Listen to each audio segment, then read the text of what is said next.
പുതിയൊരു വീഡിയോയിലേക്ക് എല്ലാവർക്കും സ്വാഗതം. ഇന്ന് നമ്മൾ തയ്യാറാക്കാൻ പോകുന്നത് നല്ലൊരു പലഹാരമാണ്. അതിനായിട്ട് തേങ്ങ ഒരൽപ്പം നമ്മൾ എടുത്ത്, ഒരൽപ്പം ഗോതമ്പ് പൊടി, വേവിച്ചെടുത്ത ഗ്രീൻ പീസ്, ഒരൽപ്പം അരിപ്പൊടി. ഇനി ഇത് തയ്യാറാക്കുവാനായിട്ട് മിക്സിയുടെ ജാർ എടുത്തതിന് ശേഷം ഇതിലേക്ക് നമുക്ക് വേവിച്ചെടുത്ത ഗ്രീൻ പീസ് കടത്തി കൊടുക്കാം. ഒന്ന് അടിച്ചെടുക്കാം. നമ്മൾ അടിച്ചെടുത്തോണ്ട് വന്ന ഗ്രീൻ പീസ് ഒരു ബൗളിലേക്ക് നമ്മൾ ഇട്ട് കൊടുത്തിട്ടുണ്ട്. ഇനി ഇതിലേക്ക് നമുക്ക് ഉപ്പ് ഒരൽപ്പം ഇട്ട് കൊടുക്കാം. ഉപ്പിടാതെയാണ് ഗ്രീൻ പീസ് വേവിച്ചെടുത്തിരിക്കുന്നത്. ഇനി ഇതിലേക്ക് ഒരു 2 പച്ചമുളക് നീളത്തിൽ അരിഞ്ഞെടുത്തത് കൂടി ഇട്ട് കൊടുക്കാം. കറിവേപ്പില, തേങ്ങ, ഗോതമ്പ് പൊടി,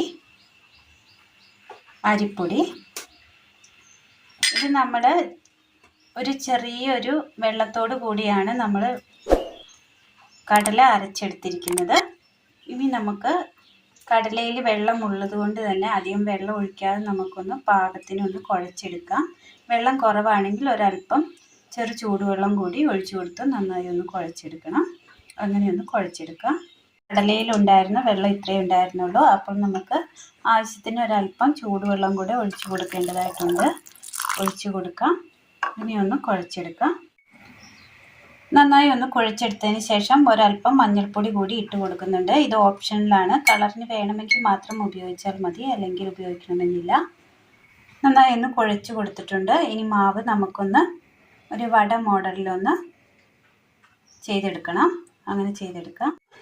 ഇതുപോലെ എല്ലാം നമ്മളൊന്ന് ചെയ്തെടുത്തിട്ടുണ്ട്. ഒന്ന് ചെറിയ ഉരുളകളാക്കി എടുത്തതിന് ശേഷം അതിൻ്റെ നടുവൊന്ന് തുടച്ചു കൊടുത്തിട്ടുണ്ട്. അടുപ്പത്ത് പാത്രത്തിൽ ഒരല്പം വെള്ളം തിളയ്ക്കാൻ വെച്ച് കൊടുത്തിരുന്നു. നന്നായി ഒന്ന് തിളച്ച് വന്നിട്ടുണ്ട്. ഇനി ഇതിന് മുകളിലായിട്ട് നമുക്കിതൊന്ന് വെച്ച് കൊടുക്കാം.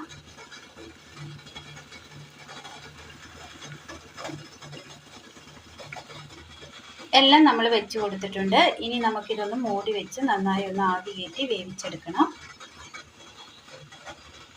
നന്നായി ഒന്ന് ആവി കയറി വെന്ത് വന്നപ്പോൾ നമ്മളിങ്ങനെ എടുത്തിട്ടുണ്ട്. ഓരോന്നായിട്ട് ഇങ്ങനെ വെച്ച് കൊടുക്കാം.